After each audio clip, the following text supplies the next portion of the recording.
दोस्तों, अभिवादन स्वीकार करें।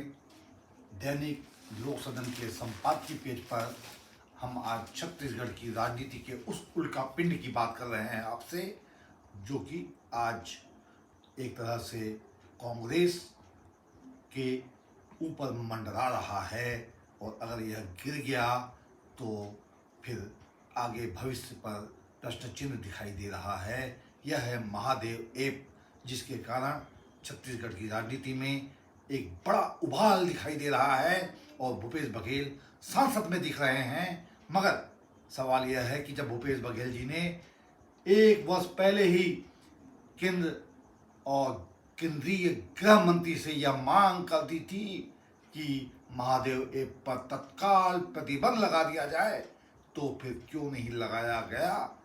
यही प्रश्न और इस संदर्भ में हम आपसे इस शॉर्ट बुलेटिन में चर्चा करने जा रहे हैं और आपके सामने कुछ खुलासे कर रहे हैं।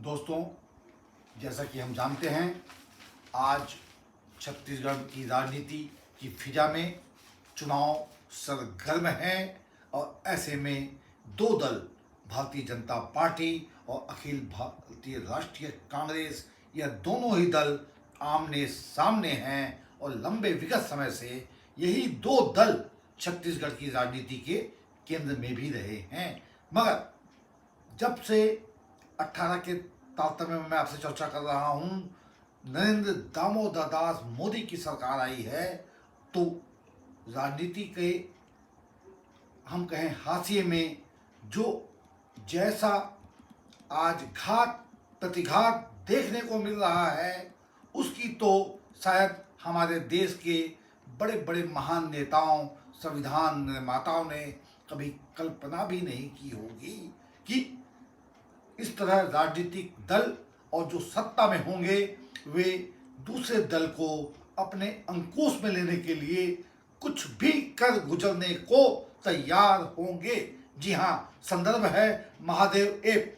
आज यह कहा जा रहा है कि महादेव को भूपेश बघेल ने नहीं छोड़ा।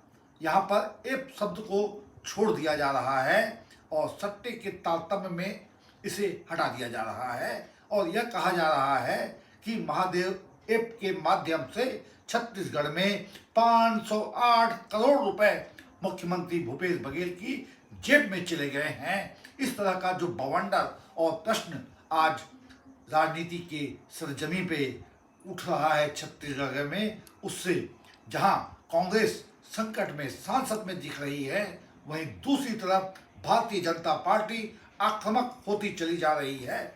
ऐसे में यह जन चर्चा का विषय बना हुआ है कि महादेव ऐप आया आखिर कहां से, और जब आया है तो उसे केंद्र ने ब्लॉक क्यों नहीं किया।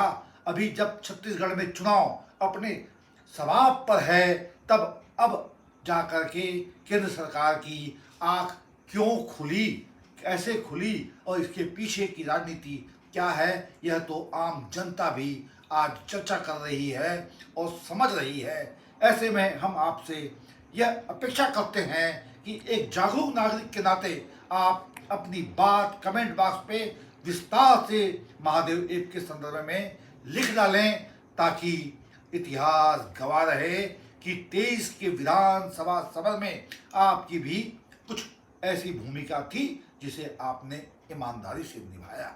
आपसे अंतिम में आग्रह है कि अगर यह बुलेटिन पसंद आ गया हो आपको, तो हमारे चैनल को सब्सक्राइब कर लें। बहुत बहुत धन्यवाद।